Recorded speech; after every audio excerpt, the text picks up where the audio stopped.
Have you ever noticed how some oils start smoking almost instantly in a hot pan, while others seem to handle the heat like it's nothing? It might look random at first. After all, oil is just oil, right? But the truth is, every oil behaves differently when exposed to heat. And those differences can completely change how your food cooks, smells, and even tastes. Today, we will uncover the hidden science behind why some oils burn faster than others, and what that means every time you step into the kitchen right here on History of Simple Things.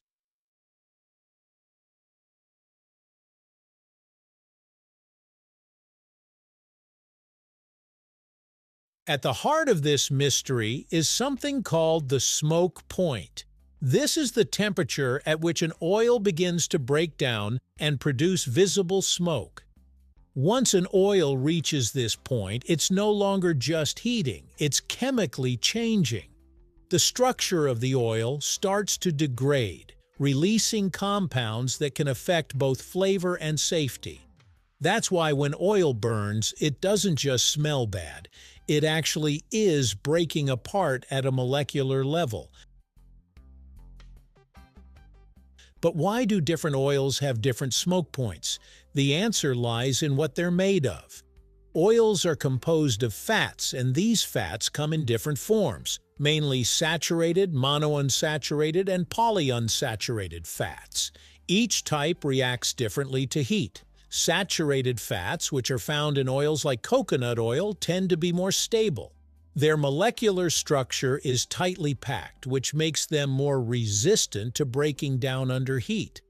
On the other hand, polyunsaturated fats, common in oils like sunflower or soybean oil, have more complex structures that are easier to destabilize. That makes them more likely to burn faster. Another important factor is how refined the oil is. You might have seen labels like extra virgin, refined, or cold-pressed on bottles. These terms aren't just marketing. They actually tell you a lot about how the oil will behave in heat. Unrefined oils like extra virgin olive oil are less processed and retain more natural compounds, including tiny particles from the original plant. These particles can burn more easily, which lowers the oil's smoke point. That's why extra virgin olive oil starts smoking sooner than more refined oils, even though it's often considered healthier. Refined oils, on the other hand, have been processed to remove impurities and free fatty acids. This makes them more stable at higher temperatures.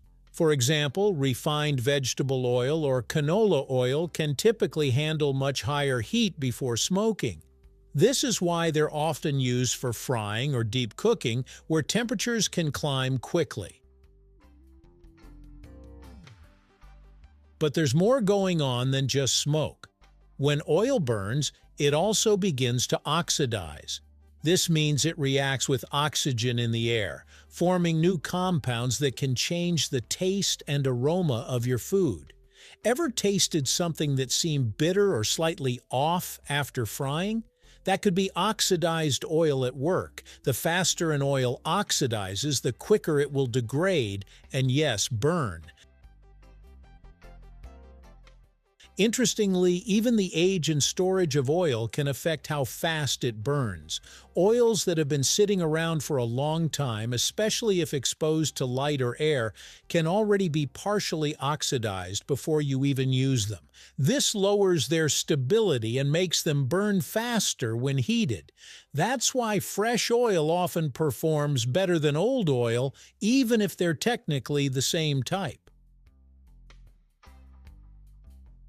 Water content also plays a subtle role. Some oils contain tiny traces of water or plant material, especially if they're unrefined.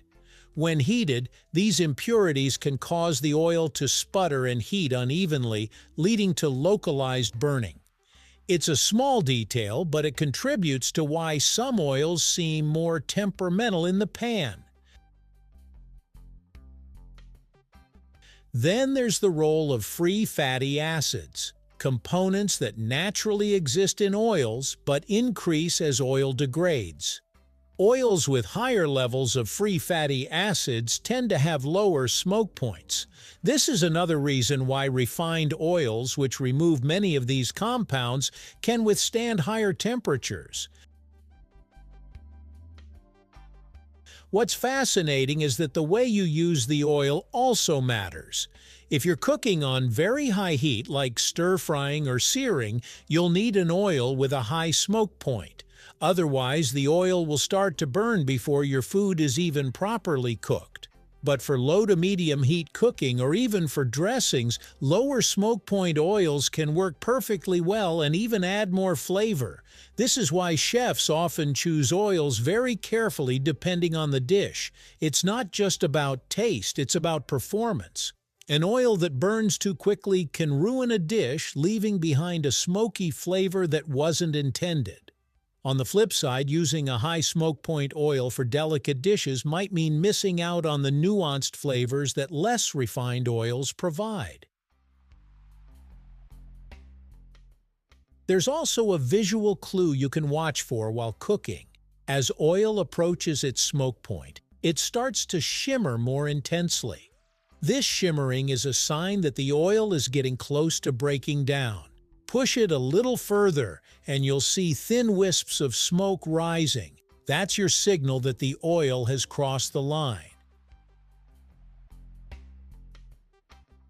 Beyond cooking, the concept of oils burning at different rates has played a role throughout history. From ancient oil lamps to early industrial machinery, choosing the right type of oil was essential.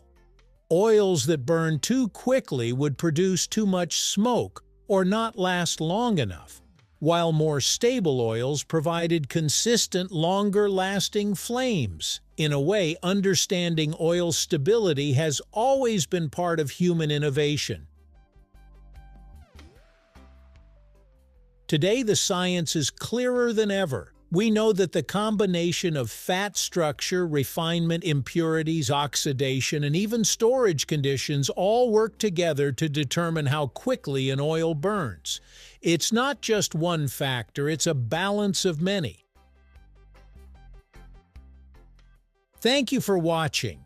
If you have suggestions for our next video, feel free to share them in the comments below. We'll be sure to give you an acknowledgement for your contribution.